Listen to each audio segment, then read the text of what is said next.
सुंदर त्योहार होता है जो सब आदमी हम लोग गाते हैं होली और खूब रंग अबीर खेलते हैं और मस्ती में रहते हैं। वही आज होली का समय है। हम लोग हैं यहाँ, सुरेश जी हैं हारमोनियम पर और भागवत जी तबला पर। आप लोग सुनिएगा, बहुत अच्छा भजन है, भगवती का होली भजन गा रहे हैं। खोइछा लेके अबीर होली खेला चलली भवानी, खोइछा लेके अबीर होली खेला चलली भवानी, खोइछा लेके अबीर होली खेला चलली भवानी,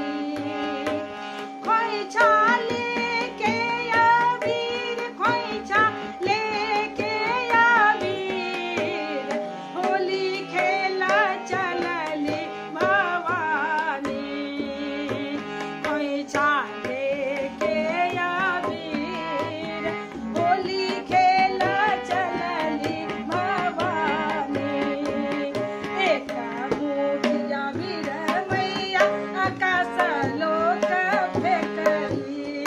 एक मुठिया अबीर मैया आकाश लोक फेंकली, सूरज बाबा भेला लाले लालो, सूरज बाबा भेला लाले लाल, होली खेला चलली भवानी, खोइछा लेके अबीर होली खेला चलली भवानी, खोइछा लेके अबीर होली खेला चलली भवानी, खोइछा लेके अबीर, खोइछा लेके अबीर होली खेला चलली भवानी,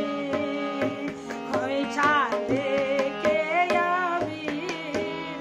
होली खेला चलली भवानी। दोसर मुठिया अबीर मैया पूर्व दिशा फेंकली, दोसर मुठिया अबीर मैया पूर्व दिशा फेंकली, आकाश लोक भेला लाले लाल हो, सब देव लोक भेला लाले लाल, होली खेला चलली भवानी, खोइछा लेके अबीर होली खेला चलली भवानी, खोइछा लेके अबीर होली खेला चलली भवानी। तेसर मुठिया अबीर मैया उत्तर दिशा फेंकली, तेसर मुठिया अबीर मैया उत्तर दिशा फेंकली, भोला बाबा भेला लाले लाल हो, आहो भोला बाबा भेला लाले लाल, होली खेला चलली भवानी, खोइछा लेके अबीर होली खेला चलली भवानी, खोइछा लेके अबीर, खोइछा लेके अबीर होली खेला चलली भवानी,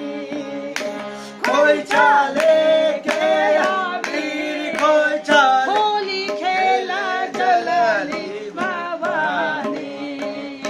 खोइछा लेके अबीर, खोइछा लेके अबीर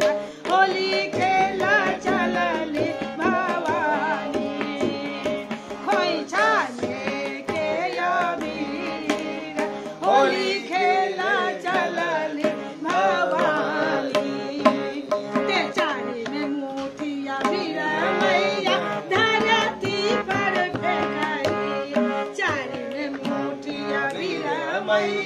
धरती पर फेंकली धरती नौका भेली लाल लाल हो आहो धरती मैया भेली लाल लाल होली खेला चलली भवानी कोई चाले के अबीर होली खेला चलली भवानी कोई चाले के अबीर होली खेला चलली भवानी कोई चाले के अबीर होली खेला चलली भवानी